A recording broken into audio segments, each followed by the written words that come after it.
सत श्री अकाल किसान मित्रों, मैं जसविंदर सिंह एक नई जानकारी के साथ आप सभी किसान मित्रों के साथ हाजिर हूँ। किसान मित्रों, आज का विषय बहुत ही महत्वपूर्ण है और इस महत्वपूर्ण जानकारी के लिए आप इस वीडियो को अंत तक ज़रूर देखिएगा। किसान मित्रों, आज का विषय है कि हमारी मृदा स्वास्थ्य में निरंतर गिरावट क्यों बढ़ती जा रही है। क्योंकि किसान मित्रों, काफ़ी साल पहले हमारी भूमि में सिर्फ जिंक की मात्रा कम थी। अब धीरे धीरे इसमें अन्य सूक्ष्म पोषक तत्व जैसे कि ferrous sulphate, calcium, boron, sulphur व अन्य तत्वों की कमी पाई गई है और नाइट्रोजन की कमी का ग्राफ भी जो है हमारी भूमि में बहुत अत्यधिक बढ़ गया है। तो और इसके साथ साथ फास्फोरस की कमी व पोटाश की कमी भी बहुत देखी गई है। तो किसान मित्रों, हमारी भूमि की उर्वरा शक्ति में निरंतर गिरावट का ग्राफ क्यों बढ़ता जा रहा है, यह एक बहुत बड़ी चिंता का विषय है और इस पे बात करनी बहुत ज़रूरी है और इसके क्या मुख्य कारण हैं और हम अपनी भूमि को स्वस्थ रखने के लिए क्या क्या कार्य कर सकते हैं। तो पहले कारण जान लेते हैं, उसके बाद जो है इसके क्या उपाय हैं वो मैं आपको बताने वाला हूँ। तो किसान मित्रों, पहला कारण ये है कि फसल चक्र ना अपनाना, ये बहुत बड़ा कारण है। कई जगह ये देखा गया कि कई किसान जो है भाई काफ़ी सालों तक धान गेहूँ की फसल ही जो है अपनी भूमि में इससे लेते रहते हैं। इससे जो है और दूसरा, कई किसान भाई जो है गन्ने की जो है फसल काफ़ी वर्षों तक एक ही खेत में करते रहते हैं। ये किसान मित्रों, ये एक बहुत बड़ा कारण है कि फसल चक्र ना अपनाना। दूसरा, रासायनिक खादों पर बहुत ज़्यादा निर्भरता। किसान मित्रों, आज के युग में हम सभी रासायनिक जो है उर्वरकों पर निर्भर हो गए, अत्यधिक हो गए हैं और एक ये अत्यधिक मात्रा में रासायनिक उर्वरक का प्रयोग करने लग गए हैं, दवाइयों का प्रयोग में जो ला रहे हैं। इसकी वजह से भी हमारी भूमि की उर्वरा शक्ति कम होती जा रही है और काफ़ी कम हो गई है। और किसान मित्रों, तीसरा एक और भी बहुत बड़ा कारण है कि खरपतवारों का जो फसलों में अत्यधिक होना। तो किसान मित्रों, अत्यधिक खरपतवार भी हमारी भूमि से पोषक तत्वों को उपभोग कर लेते हैं और जिससे जो है किसान मित्रों हमारी भूमि की उर्वरा शक्ति कम हो जाती है।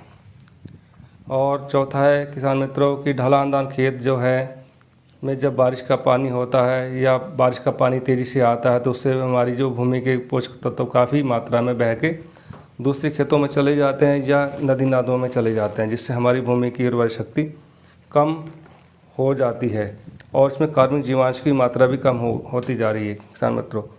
और कई खेतों में पांचवा कारण और भी है कि कई खेतों में कई लंबे समय तो जो है जल भराव रहना, ये भी बहुत बड़ा कारण है क्योंकि भूमि में वायु संचार नहीं हो पाता।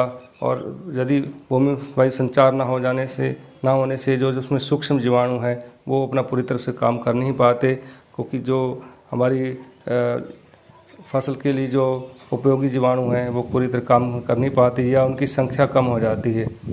तो किसान मित्रों, ये तो थे कारण किसान मित्रों और भी बहुत हैं, लेकिन कुछ मुख्य कारण मैंने आपको बता दिए और इसके क्या उपाय करने चाहिए। तो किसान मित्रों, इसका पहला उपाय यह है कि जो है हमें फसल चक्र अपनाना चाहिए। चाहे आप 2 वर्ष में एक बार जो है फसल जो है बदलें, आप उसकी जगह जो भी फसल बो रहे हैं उसकी जगह दूसरी फसल लगाएं। और जैसे धान गेहूँ बोया जाता है तो वहाँ पर आप जो है गन्ने की फसल बुआई कर सकते हैं, या गन्ना नहीं बुआई कर सकते तो कुछ दलहनी फसलें जैसे मूंग है, उड़द है, लोबिया है, ये बुआई कर सकते हैं। इससे हमारी भूमि को जो है नई ताजगी मिलती है और उसमें उर्वरा शक्ति बढ़ती है किसान मित्रों। यदि जहाँ आप गन्ना बुआई कर रहे हैं कई वर्षों से तो वहाँ आप जो है धान लगा सकते हैं या अन्य फसल 2 साल के लिए बुआई कर सकते हैं, फिर गन्ना लगा सकते हैं किसान मित्रों। तो उससे हमारी भूमि को नई और ऊर्जा मिलती है और पोषक तत्व जो हैं वो भी जो है हमारी भूमि में काफ़ी अधिक मात्रा में बढ़ जाते हैं। तो दूसरा किसान मित्र जो है हमें जो है अपनी भूमि का जो मिट्टी का जो टेस्ट है वो अवश्य कराना चाहिए किसान मित्रों। ये बहुत ज़रूरी है क्योंकि इससे हमें पता चलता है कि हमारी मिट्टी में जो है सूक्ष्म पोषक तत्व की कमी कितनी है और कार्बनिक जीवांश की कमी कितनी है। और इसके अलावा किसान मित्रों इसका पीएच मान कितना है, भूमि अम्लीय है या क्षारीय है।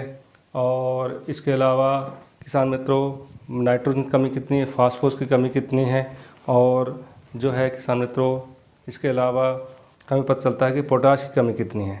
तो ये भी हमें बहुत ज़रूरी करना चाहिए कि हमें अपनी मिट्टी टेस्ट ज़रूर करानी चाहिए, चाहे आप 2 साल में एक बार अवश्य मिट्टी टेस्ट कराएं।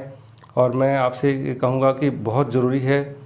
और तीसरा जो है एक उपाय क्या है कि किसान मित्रों गोबर की खाद जो है ये अपने खेतों में अवश्य डालें, क्योंकि गोबर की खाद का जो है काफ़ी लंबे समय तक जो है असर रहता है, क्योंकि काफ़ी समय तक जो है लंबे समय तक ये हमारे 2 साल और या 3 साल तक हमारी फसलों में ये काफ़ी अच्छी एक खाद के रूप में पाई जो है कार्य करती है।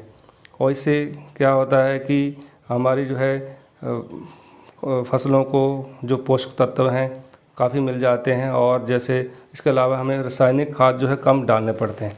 लेकिन किसान मित्रों गोबर की खाद जो है वो सड़ी हुई होनी चाहिए, 1 साल 1.5 साल पुरानी होनी चाहिए। कच्ची खाद खेतों में बिल्कुल नहीं डालनी चाहिए, क्योंकि कच्ची खाद डालने से जो है खरपतवारों के बीज जो हैं वो गल नहीं पाते और हमारे खेतों में आ जाते हैं। उससे और खरपतवार जो है हमारी खेतों को नुकसान देते हैं और दीमक लगने की संभावना भी बहुत अधिक बढ़ जाती है यदि हम कच्ची खाद अपने खेतों में डालते हैं। और फिर किसान मित्रों चौथा उपाय यह है कि हमें ढैंचा या सनई जो है इसकी बुआई करनी चाहिए।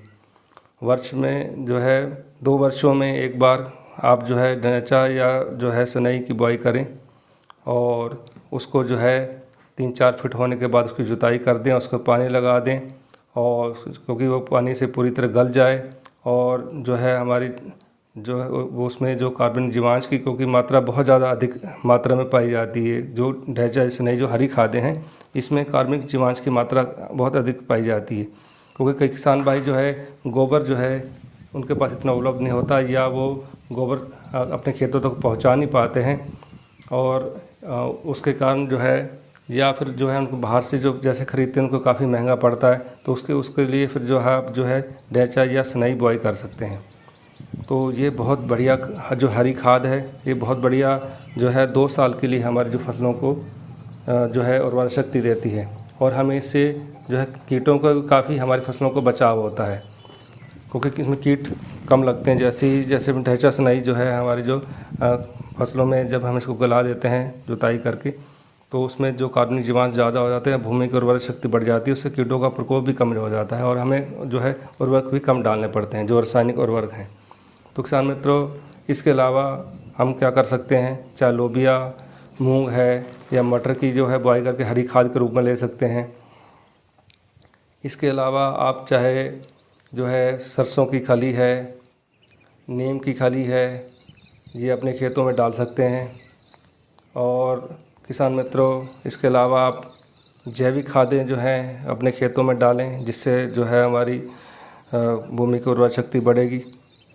और पोल्ट्री जो है पोल्ट्री खाद वो भी आप डाल सकते हैं। तो किसान मित्रों काफ़ी जो है चीज़ें हम अपने खेतों में डाल के और अपनी भूमि की उर्वरा शक्ति बढ़ा सकते हैं और अपनी भूमि को बलवान बना सकते हैं। तो किसान मित्रों ये हमें करना ही पड़ेगा।